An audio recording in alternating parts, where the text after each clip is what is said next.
पापा और मम्मी की दोनों की ऑक्सीजन की ही कमी से मौत हुई थी। रियलिटी यही है। इंदौर शहर में लाखों लोग ऑक्सीजन की किल्लत के कारण परेशान हुए और कई लोग आज हमारे बीच में नहीं रहे। What you just watched are the reactions of some people who suffered due to the lack of medical oxygen during the second wave of COVID-19 infections. On the second day of Parliament's monsoon session, the country was left stunned when the Union Health Ministry told the Rajya Sabha that specifically no deaths were reported from any of the states or union territories due to a lack of oxygen during the second wave of the coronavirus.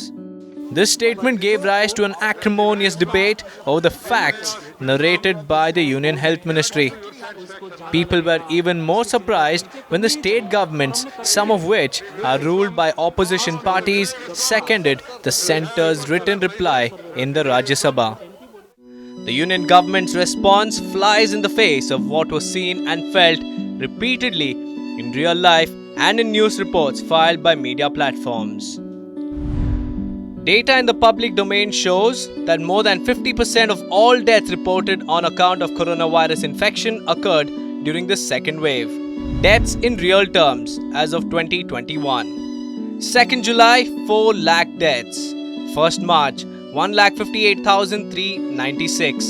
This means that 50% of the total deaths related to COVID-19 were recorded during the second wave.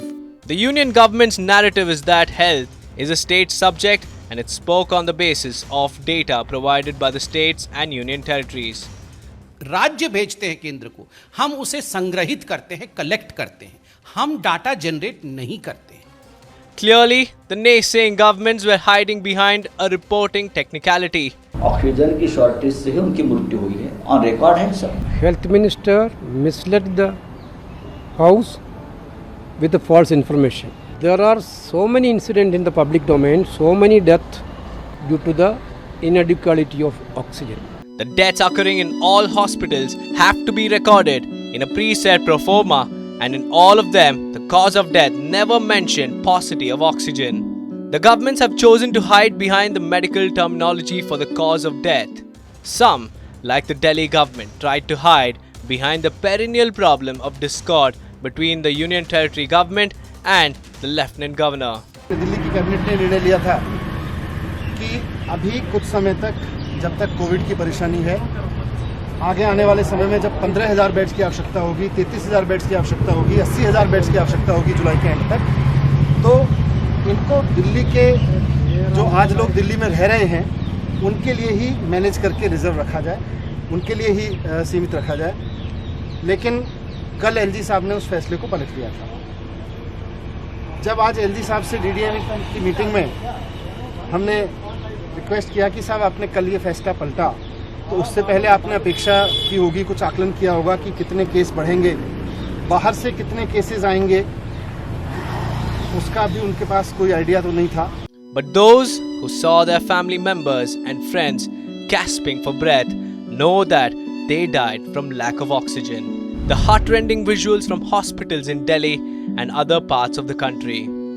Jaipur Golden Hospital, Batra Hospital, Sir Gangaram Hospital, Shanti Mukund Hospital all showed the sheer helplessness of the doctors to help the sick and the dying. The debate is not about how a near or dear one died. To the families and friends of the dead, it is clear as daylight that deaths were due to the non-availability of oxygen. The debate is about how this was allowed to happen. The governments will continue to harp on the great job they did in ramping up oxygen supply and distribution. मुझे लगता है कि सही बात यही है कि oxygen की कमी से मृत्यु नहीं हुई है. But such claims can never satisfy people who suffered when they needed help and support the most. हम अगर उनको ऑक्सीजन दे देते तो वो एक्चुअली में बच जाते, पर ऑक्सीजन का इंतज़ाम हो ही नहीं पाया कि उनको ऑक्सीजन लग पाए.